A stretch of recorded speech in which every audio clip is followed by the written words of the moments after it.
Welcome to the Fear and Greed Daily Interview. I'm Sean Aylmer. We don't talk much about cannabis on Fear and Greed, but it's become big business in different parts of the world, with some countries well ahead of others in allowing medicinal use of the drug. Alongside that, there are a range of other uses for it, from cosmetics to dietary supplements. Creso Pharma is an ASX-listed company with operations around the globe. Bruce Linton is the non-executive director of Creso Pharma and strategic advisor to the company, having previously been the co-founder of Canopy Growth Corporation. Canopy Growth was the first cannabis producer to trade on the New York Stock Exchange. At one point, it was the world's largest cannabis company by market cap, peaking somewhere around $20 billion US. Bruce Linton joins me this morning from Canada. Bruce, welcome to Fear and Greed. Thanks to be here. Thanks for having me. Now, you're going to have to give me a 101 here, Bruce, because it's not a sector I know much about. Let's start with the industry itself. With legal cannabis, can you sort of outline the prime uses of it, and particularly the geographies where it is allowed vis-a-vis those where it's not? Yeah, so I'll hit two things, kind of regulation and science. So the world's very uneven. There are certain geographies like the Czech Republic that never really got around to making it difficult to work with cannabis and do science. Germany is an environment in Europe where if you're a medical patient, you have access and you fill the forms out correctly, the government pays for your cannabis.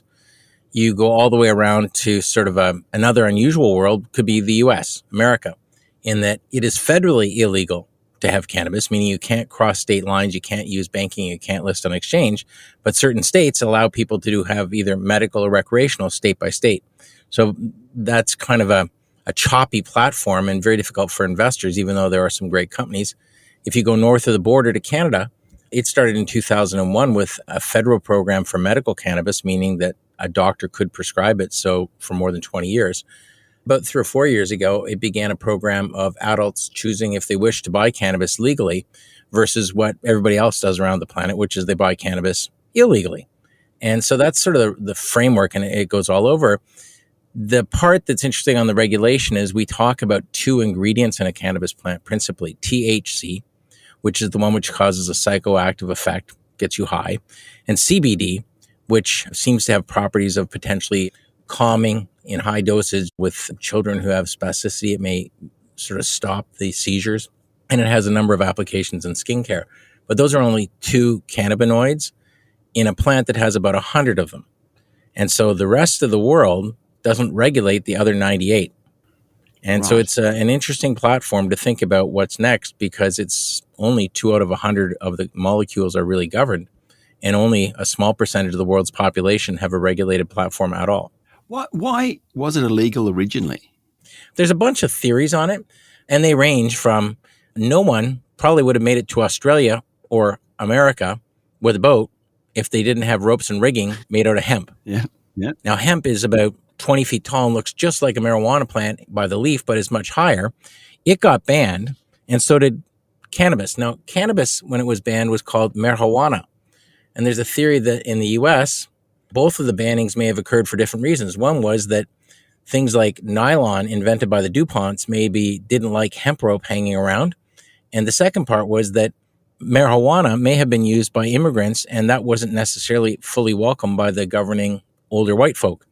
Those 2 things, though, got tied together and stuffed kind of in a really bad spot for most of 100 years, despite the fact that prior to the banning, there were companies like Eli Lilly selling THC-based medications in America.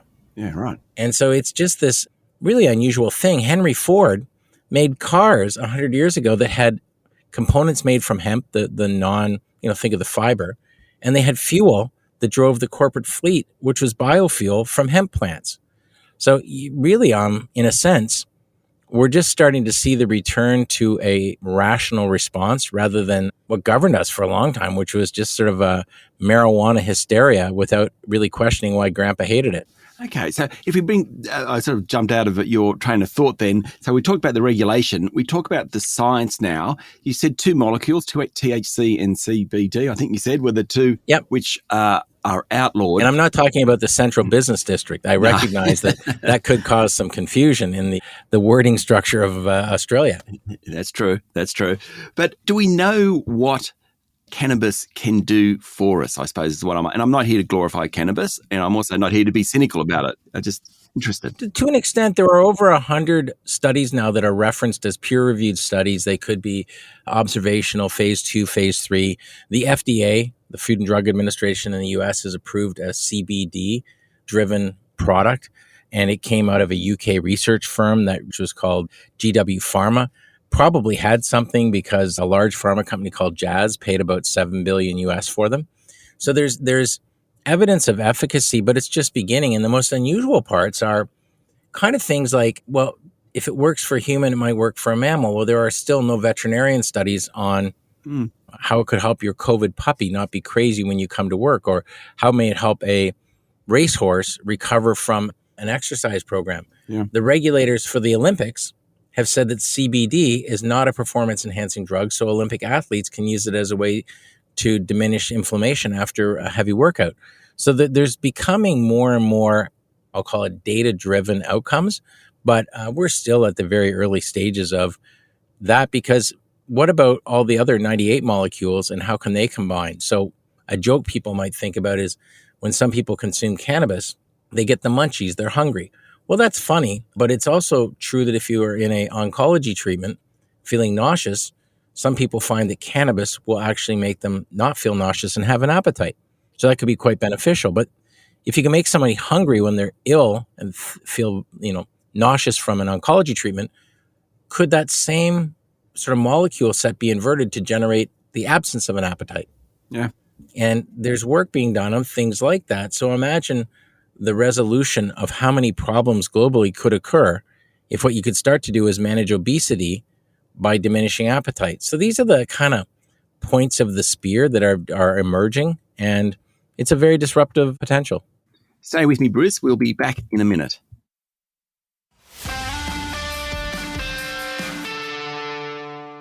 My guest today is Bruce Linton, Director of Creso Pharma and founder of Canopy Growth Corporation. Okay, so which countries are kind of leading the way in this? It sounds like Germany might be one of those, the Czech Republic potentially. Where else?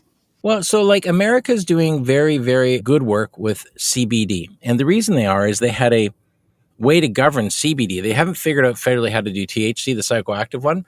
But in 2014, they passed a farm bill that allowed the basic implementation of hemp as a crop. And 3 or 4 years ago, they advanced that legislation so that if you're a farmer, you can grow hemp. And if you're a business, you can use the resulting oils and turn them into products that people may orally consume, apply to their skin, brush their teeth with. So that it's think of America as a pretty big market with a lot of aggressive entrepreneurs. It's kind of moving forward quite fast with that.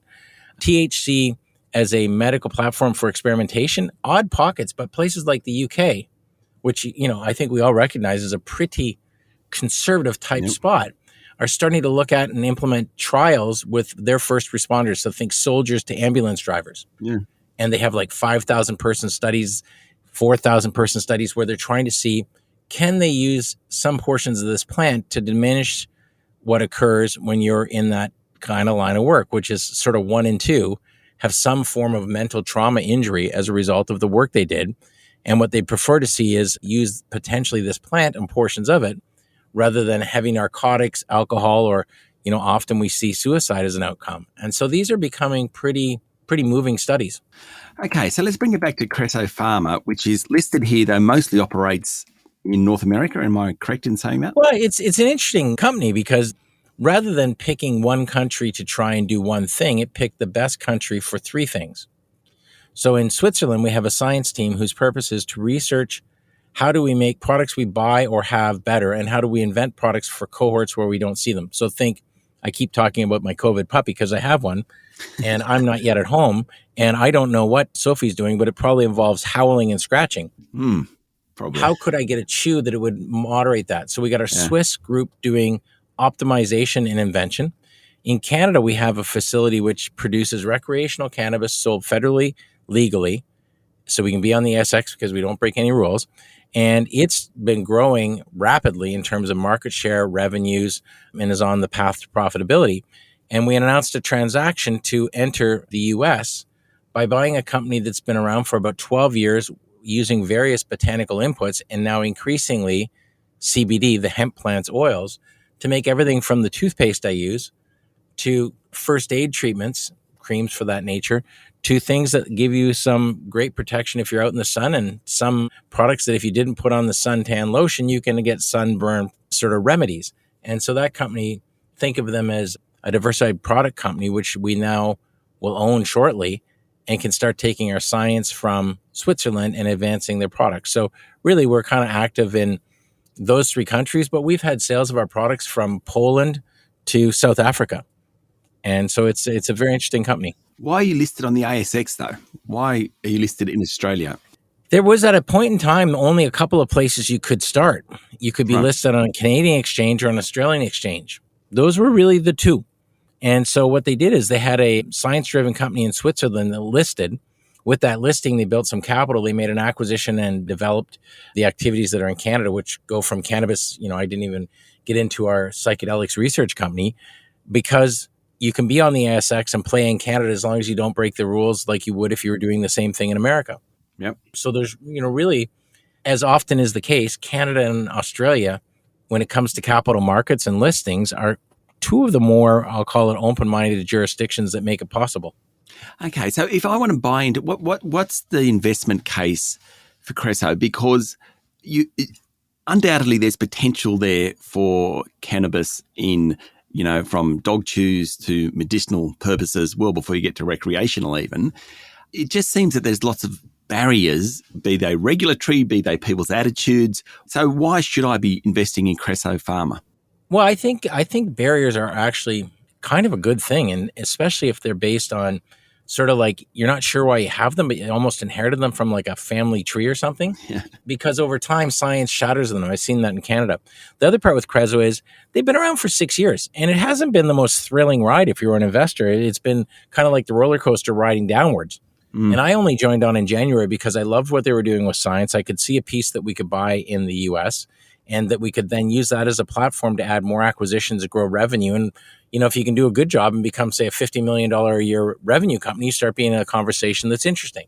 Yep. And so if you're a shareholder, you can look at the history and say, did they spend some of that money wisely? And I think they did, or I wouldn't have come.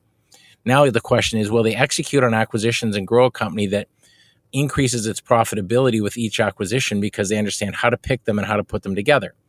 And I think we'll do a pretty good job of it, because the gentleman running it, Will Lay, was one of my right-hand people in Canopy. And you mentioned the company, but part of the reason we got to where we did is we did 31 acquisitions in about 6 years and integrated them quite well. This is Canopy you're talking about? Yeah. And so Will was one of the people who was very active with me on that.